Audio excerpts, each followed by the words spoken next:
Les CGV nouvelles sont arrivées. Par ordonnance du 24 avril 2019, le législateur a réformé le titre 4 du livre 4 du Code de commerce. Qu'est-ce que ça change en matière de conditions générales de vente? Les CGV comprennent notamment, c'est un ajout, les conditions de paiement ainsi que les éléments de détermination du prix, tels que le barème de prix unitaire et les éventuelles réductions de prix.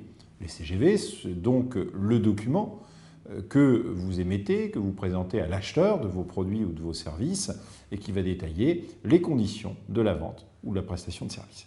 Vous avez donc évidemment intérêt à les produire. Pour autant, leur production était-elle obligatoire? C'était une incertitude autrefois sous l'empire de l'article L441-6 du Code de commerce. Le nouvel article L441-1 du Code de commerce lève toute ambiguïté.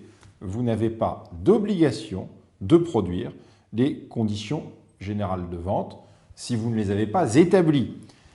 Vous n'avez une obligation de les produire que si vous les établissez. Il n'y a donc pas d'obligation de disposer de conditions générales de vente. En revanche, lorsqu'elles sont établies, elles constituent le socle unique de la négociation commerciale. Qui doit communiquer les CGV? Toute personne qui a des activités de production, de distribution ou de service. Vous êtes probablement visé, cette définition est extrêmement large. Quel est le support des CGV?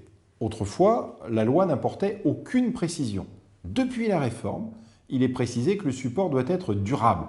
J'attire donc votre attention sur le fait que la condition de durabilité en droit de la consommation n'avait pas été jugée. Il s'agit d'un arrêt de la Chambre de justice de l'Union européenne du 5 juillet 2012 comme étant un support durable, le lien proposé sur Internet, donc le lien hypertexte, renvoyant à des conditions générales. Il faut, dans ce cas, que le lien permette le téléchargement sous un format de type PDF qui puisse être ensuite conservé par le client.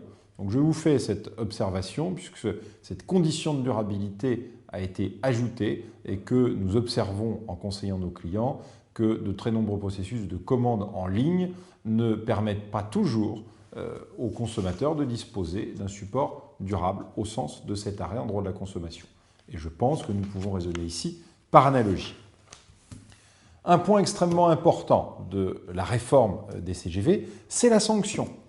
Autrefois, le défaut de communication des CGV était sanctionné civilement, engageait donc la responsabilité de son auteur au titre d'une amende civile éventuelle, la non-production de CGV. La sanction civile est aujourd'hui abandonnée au profit d'une sanction administrative. C'est l'article L441-1-4 du Code de commerce.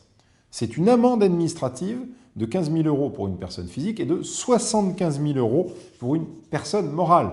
Encore un contentieux qui file du civil vers l'administratif. C'est extrêmement à la mode. Finalement, la sanction encourue est plus légère puisqu'avant l'amende civile pouvait aller jusqu'à 3 plafonds, dont un plafond de 5 millions d'euros. Donc, en théorie, on pourrait invoquer pour des manquements antérieurs à la communication de conditions générales de vente la nouvelle sanction puisqu'elle est plus douce. C'est la rétroactivité in missus. Voilà en quelques mots les apports de l'ordonnance du 24 avril 2019 pour les conditions générales de vente.